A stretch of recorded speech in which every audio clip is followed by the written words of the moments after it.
I haven't made videos in a long while. My last video was talking about the adapter mount for the SX70 to Spectra effect filters, which is really cool.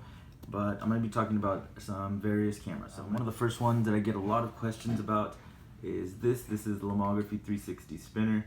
This is a really cool 35mm film camera that basically does full 360 panoramics. What you do is you pull on this little tab here and it gives the camera itself motion to do a full 360.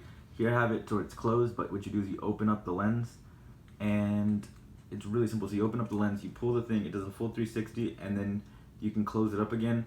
You're gonna get exposed parts on both ends, so it'll be like white and then panoramic and then white from the film just being overexposed from light, because there's nothing really to this thing. It's just a simple lens and a little wind mechanism that's powered by this little band here on the bottom.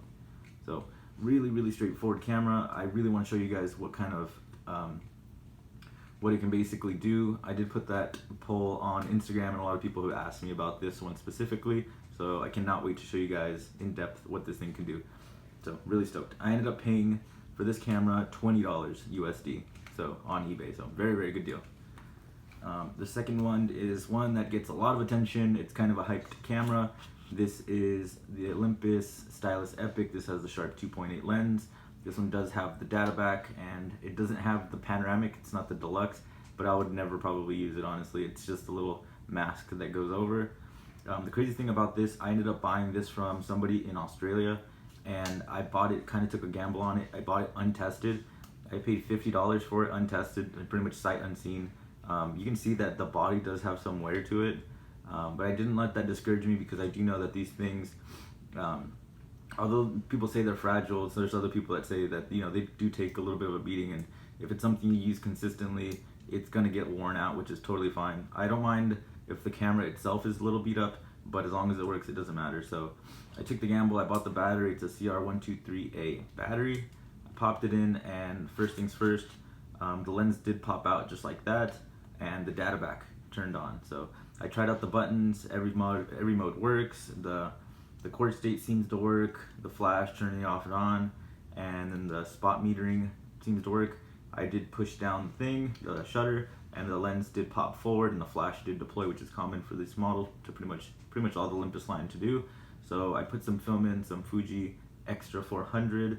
I put it to the line, closed the film door, and it did its thing, and it winded up. So far so good on this gamble. These things go for anywhere from $180 to around $200, give or take. So paying fourth of the price of it was really cool. And the only things I have to look out for now are light leaks when I get the film negatives back, or sometimes, since this camera is so compact, I have to make sure that the film doesn't actually scratch as it gets advanced. Sometimes it's kind of a common issue considering how compact it is. So really looking forward to this. Let's see what the results do, and if I get a fully functioning camera, this is something that's going to stick with me forever. It's going to be my pretty much go-to point and shoot.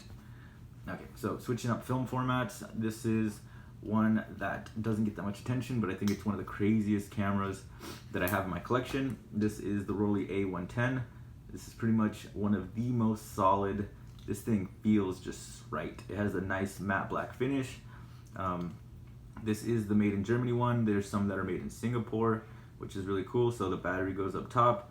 It takes a 110 film, and this is how you open it. Just, there we go. So the lens, it does have the 2.8 tessera lens, and this is how you focus. It does have a little eyepiece here, and it does have a light meter up top. So you push the green button, and if there's blinking like it's doing now, it's not enough light.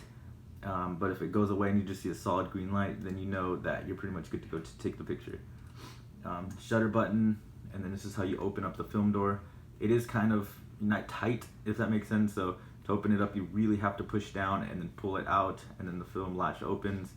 So once you take the picture, you close it and then open it again, and that motion, it recognizes when you take a picture and when you don't, and in that motion, it'll actually wind the film. So pretty much that energy does, it's a really clever design. This is such a sweet camera. I ended up paying $20 for this on eBay, which is such a steal. This is one of those really slept on. I think 110 film still slept on because of the small negatives, but fun factor and just like specs wise, this is a sharp camera. So check out that video once it comes out. Here's another one, another sharp 110 camera. This is the Canon 110 ED. They did also make the Canon 110 ED20, which has bigger dials up front. I think the option to turn off the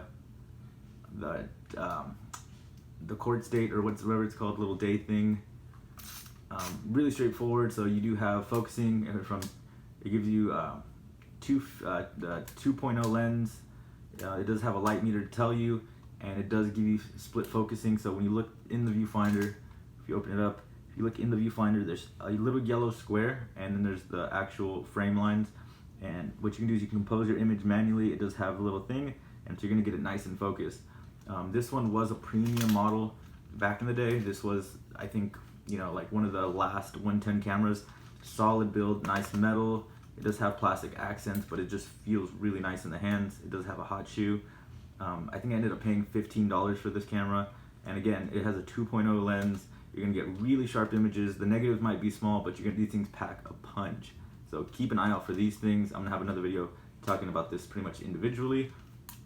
And the last camera, which is probably one of my favorite cameras that I can't wait for an excuse to really take this out, is the Teenage Mutant Ninja Turtles 110 film camera. It does have Raphael here in the front. It has the little Turtles branding. It's green. It's very cool. It's really straightforward. It does have a flash to engage, so it takes a couple batteries, flash, you wind it, and you take the picture. The flash engages really fast. There we go. I'll turn that off.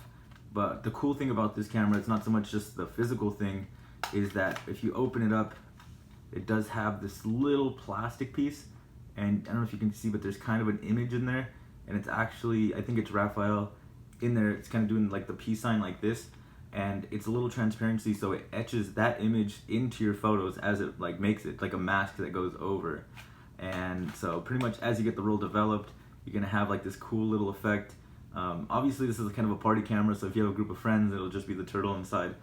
I've always looked for something like this that just has like either film that has already pre-existing designs on it, or something like this that just like makes fun cartoon things. So I'm really looking forward to summer and having parties and just taking pictures with this camera, because it's so inviting. Just taking pictures with this, no one's gonna tell you no when you come up to this, and it's so straightforward that you can just hand it to people. And everybody's gonna know what to do. You just tell them to wind it, turn the flash on for them, compose the image, take it. Solid. So I'm really stoked about this. I'm really stoked about all these cameras. I can't wait to show you guys all the cool stuff that I have in store. This coming week I have a friend coming down, my friend Jordan, and he's the one that helped me with the Nishika N8000 video, and he's always gung-ho for taking pictures and having fun. So I need that kind of creative outlet and that kind of creativity in my life. It's gonna be really cool. And so yeah, if you don't follow me on Instagram, I do post about these cameras, so you'll see them before I make videos about them. But yeah, just follow my Instagram. Make sure to subscribe if you don't already. If you found it from looking at one of these cameras individually, let's say you like one of these and there's no videos on it, I'm gonna update it and show you the examples. So, encourage you guys to go out and have fun too. I really like when people post their stuff, so I hype you guys up. If I find videos, I'll make sure to hype you guys up too. So yeah, that's pretty much it. Keep shooting film. Take care. Peace.